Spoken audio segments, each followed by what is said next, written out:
So the 5.2 Genshin stream is finally behind us, and we have the confirmed banners for both phases of this patch. To the surprise of absolutely no one, Chasca is getting her debut in the first phase of 5.2 along with Lyney. And in the second phase, we have the return of the Dragon Pulse, Neuvillette, and Zhongli. They totally did this on purpose. So without wasting any more time, let's address the question: who has the most pull value and who should you pull for? So starting things off with the new character Chasca, she will be an animal bow DPS, a very unique one at that, as it should always be with new characters really, but Chasca's kit is certainly one of the strangest one I've ever seen in Genshin. Chasca's skill will make her fly on top of a giant gun, providing exploration aid. Oh my god, how unique, who would have thought of that? No, the thing is how she works as a DPS. Without diving too deep into her kit, Chasca can deal different elemental damage based on different party members in her team. Say if you have Hydro characters in your team, she will start off with Anemo and then proceed to deal Hydro damage. More elements in team, more elements in attack. That makes Chasca one of the most unique characters in this game. And following how every natlan character has performed so far, I expect to see some big numbers. So yeah, once again, bad timing Lyney. However, certainly has some grudges against pyro bow users, and something even worse for this guy. Lyney is a fun pyro DPS on his own, but on this lineup, unless you just really like Lyney as a character, the general recommendation on the first phase would be to try out Chasca, and if you find her unique gameplay fun, you can go for her and skip Lyney. And now to the second phase, an unstoppable force meets an immovable object. This is the contest of the best offense versus the best defense. Now usually in any matchup against an Archon, I take the Archon side because for one, they won't be getting another rerun until next year, and usually Archons are just really great characters. But this guy is running with a dragon. You can disagree with me on this one, but Neuvillette is the best DPS in this game. Period. However massive numbers Lyney may be doing, in the context of total damage dealt in a certain amount of time, Neuvillette is still unbeaten. You can do multi-target, single target, AoE, reactions. He is him, the whole package right there. If there's one DPS that I think you should have and is a must pull, it's Neuvillette. And then there's Zhongli. Well, with him, it is very straightforward. Just ask yourself this one question: can you dodge? If the answer is no, go for him. If it's yes, skip. No.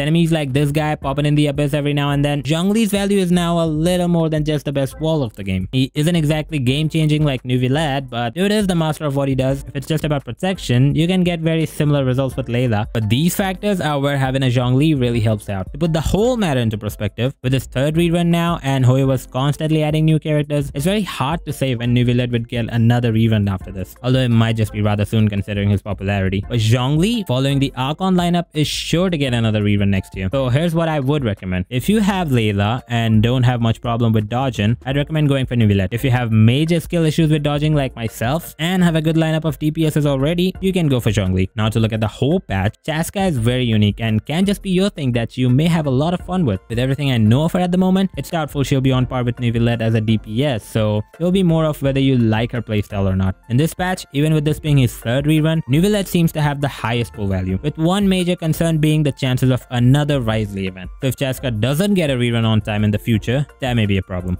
But that certainly won't happen with Neuvillette, so if you like her, I'd tell you to go for her. And try your luck out in the second phase afterwards. My recommendation will be, after considering everything I said before, if you're skipping Chasca, go for Neuvillette. And if you really need a shielder, only then go for Zhongli. And unless you really like Lyney, you can skip. What about future characters? With the Pyro Archon about to come out next patch, should you be saving? Mavuika will get a rerun somewhere down the line in their 5.x natlan saga. Probably by 5.7. So I don't think you should skip these characters for that, because we are talking about the best offense and the best defense here. If you already have Neuvillette and can do without a shielder or just Layla, then you can skip this patch entirely and save for Mavuika, because, well, being an Archon, she is sure to be great. Another factor to consider is if you have Lyney. For Lyney havers, Mavuika is going to be a major upgrade, solving one of the biggest problems we've been having with her of constant off-field pyro application. In that case, you can also consider skipping this patch if you just want the upgrade as soon as possible. My only advice would be not consider skipping someone like Neuvillette unless you absolutely have to. And that was everything I had to say about the pull values of characters in version 5.2. Thanks a lot for watching. I hope this helped, and if you're still confused, feel free to reach out to me in the comments or just join my live stream and ask me right there. I stream Genshin Impact every night right here on YouTube, so if you're interested, join my next live stream. Leave a like if you enjoyed this video and tell me who you're pulling for in the comments, and subscribe to help me keep making more videos like this. Thanks again for watching, and I'll see you next time.